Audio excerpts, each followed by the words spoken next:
Magandang araw mga ka-amaze, beautiful people.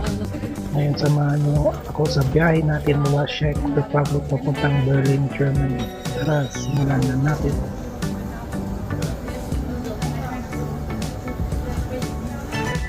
Ayan, nakasakit na tayo sa train. Mahaba-habang biyahe ito, kaya relax muna tayo habang tinatanaw ang mga tanawin sa labas ng bintana. Sa mga gusto ko sa Europe ay ang train system na komportable, malinis at sarap pagmasdan ang mga view sa labas.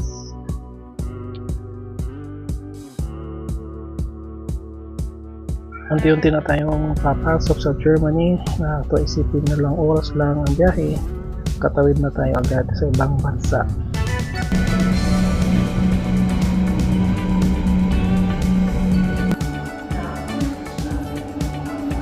Sa wakas dumating na tayo sa Berlin Station, isa sa pinakasikat sa lungsod sa Europe, puno ng kasaysayan at mga sikat na tourist attraction.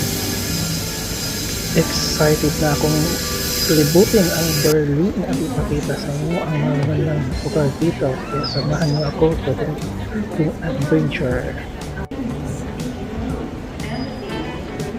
Kung nagustuhan ninyo ang video na ito, huwag kalimutang i-like, mag-subscribe sa BBC Amaze at pindutin ang notification bell para updated kayo sa mga susunod nating travel vlogs.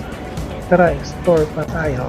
Hello mga ka-Amaze, nandito po tayo sa Berlin train station.